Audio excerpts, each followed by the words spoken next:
But the American frontier becomes the British Army's worst enemy.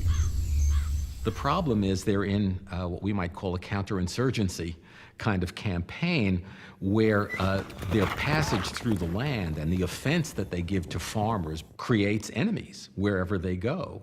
Now Washington unleashes revolutionary new tactics and a totally new type of soldier.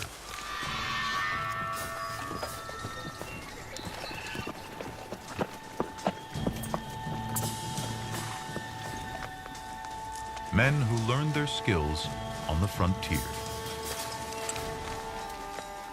So this army came together, an army of militia, an army of woodsmen, an army of sharpshooters, and we didn't play by the rules.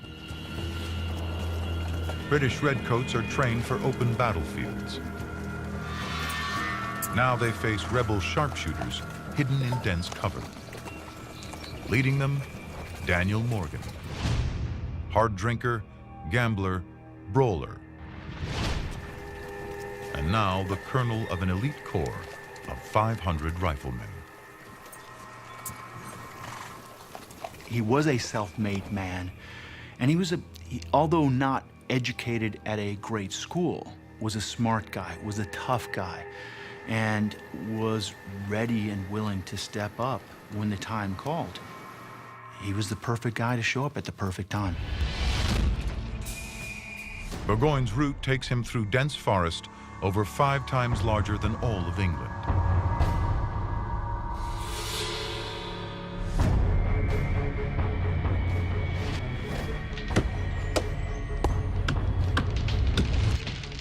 Trees once intended to build British ships now become rebel roadblocks.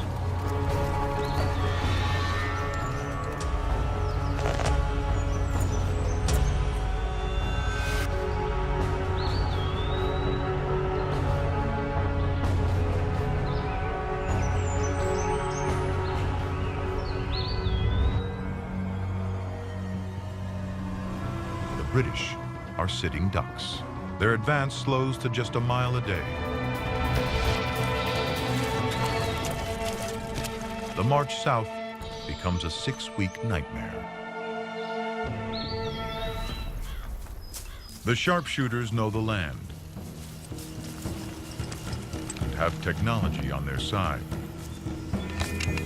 Morgan's men are armed with American long rifles. They're lightweight, with a slender barrel at least 40 inches long, and fire a .50 caliber shot a half-inch wide. Based on a German hunting weapon, the guns have a unique American innovation.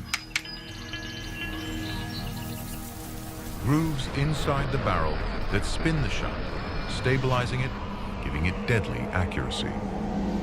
Armed with this rifle, Patriot marksmen can hit a target 250 yards away, more than 3 times the average distance of a modern FBI sniper shot, and twice the range of the British muskets.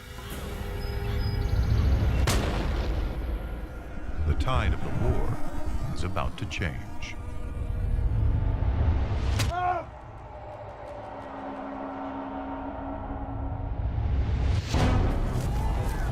Morgan's plan: first take out Burgoyne's Native American scouts.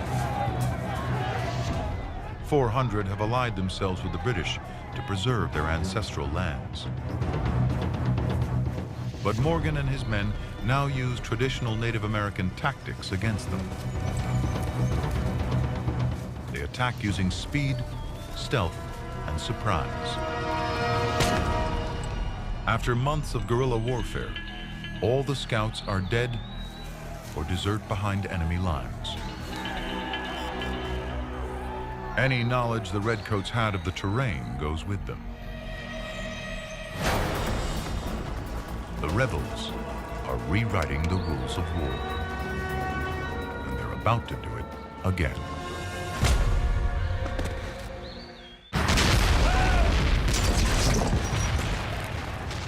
(1777).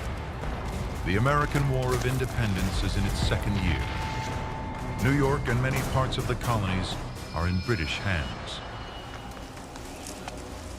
The rebels have been driven into the wilderness, But the fight back has begun.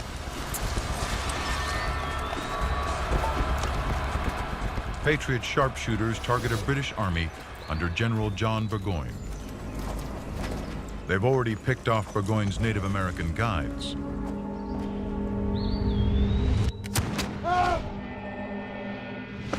Now the two armies meet near Saratoga. Here the rebels break the rules of 18th century warfare and start targeting British officers. The plan, leave the foot soldiers leaderless. Your officers tended to be your most educated guy. They understood the communication line. They understood exactly what the orders were. They were the source of trying to get something done on a battle space. In Britain's 53rd Regiment, all but one of its 11 officers are killed or wounded.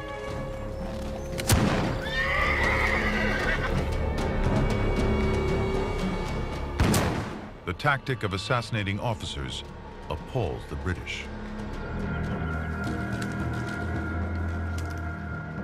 On the defensive, the British regroup under General Simon Fraser.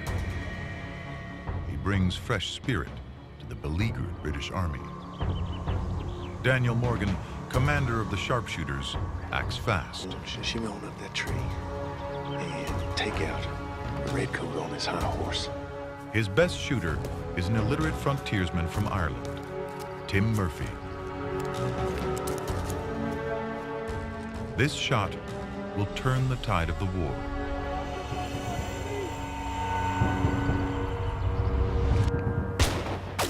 The first shot misses. This left.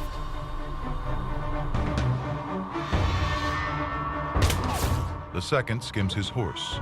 Too high. Reload. Come on. Take him out.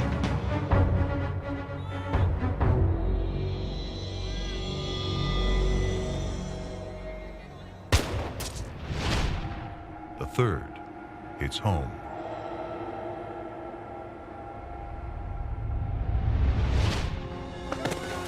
You could argue that whoever fired the bullet that took out Simon Fraser did as much as any founding father to establish American independence. Without leadership, the British lose 1,000 men. Twice as many as the Patriots.